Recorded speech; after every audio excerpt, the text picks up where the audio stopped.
श्री राधे राधे। स्वागत है आपका प्रेरणादायक कहानियाँ और सुविचार में। मेरी आज की एक छोटी सी कहानी। महेश ऑफिस से घर की ओर जा रहा था। रास्ते में देखा कि काफ़ी भीड़ जमा हो रखी है। महेश भी रुक गया। देखा तो एक बुजुर्ग व्यक्ति के सिर पर चोट लगी हुई थी और खून से लथपथ थे। सभी लोग तमाशा देख रहे थे पर उन्हें कोई नहीं उठा रहा था। महेश गया। महेश ने बुजुर्ग व्यक्ति को उठाकर अपनी गाड़ी में रखा और जल्दी से आसपास के अस्पताल ले गया। जैसे ही अस्पताल में पहुंचा तो ढेर सारी फॉर्मेलिटीज़। महेश ने कहा, पहले इनका इलाज तो कराइए। तो उन्हें कहा गया कि पहले वो 1 लाख रुपया जमा करें, फिर इलाज होगा। महेश असमंजस की स्थिति में था। उसके पास सिर्फ कुछ ही पैसे पड़े हुए थे। महेश ने फिर विनती की कि पहले इन बुजुर्गों को भर्ती कराइए, मैं इनके घर वालों को ढूंढकर आपके पैसे दे दूंगा। पर वो नहीं माने।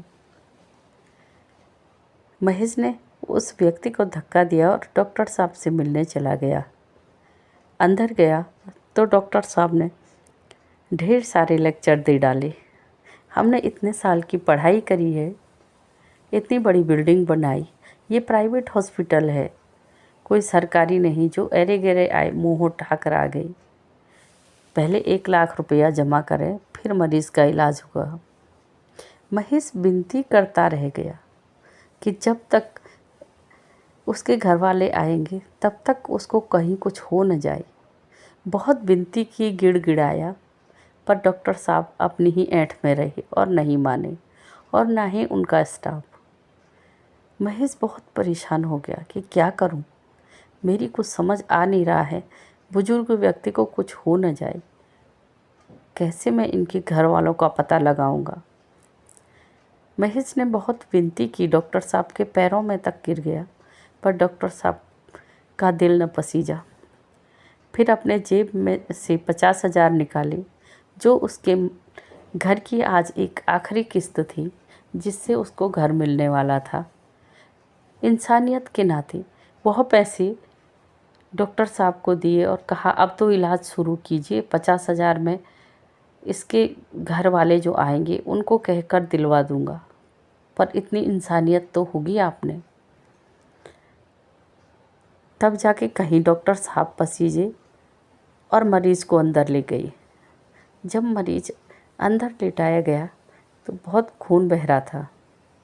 डॉक्टर साहब भी अपना कोट पहन कर गए। जैसे ही मरीज़ को देखा तो डॉक्टर साहब के हाथ पैर फूल गए और रोआ से होकर एक कोने पर सिर पकड़कर बैठ गई। फिर उठे और इलाज किया,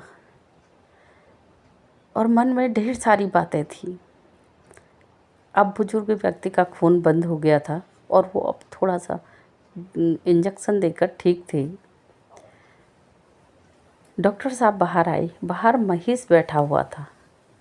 जैसे ही डॉक्टर साहब को देखा, दौड़कर महेश डॉक्टर साहब के पास गया और पूछा कि उन बुजुर्ग की स्थिति कैसी है।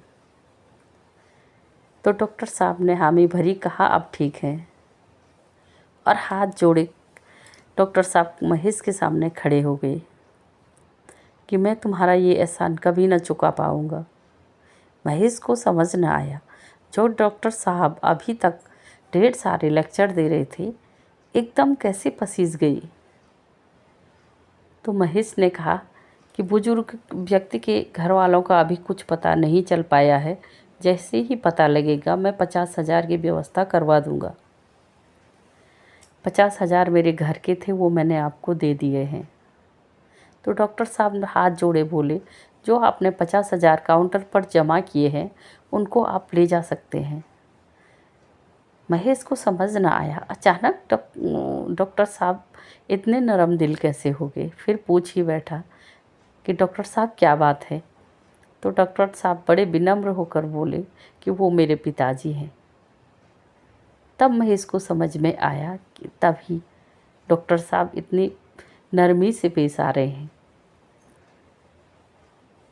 तो डॉक्टर साहब ने महेश से माफ़ी मांगी और कहा कि मैं अपने घमंड में भूल गया था कि इंसानियत भी कोई चीज़ है।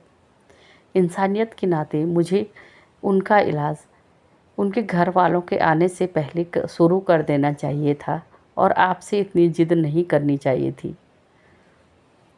महेश ने यही कहा कि डॉक्टर साहब, मैं तब से यही तो कह रहा था कि इंसानियत भी कोई चीज़ है।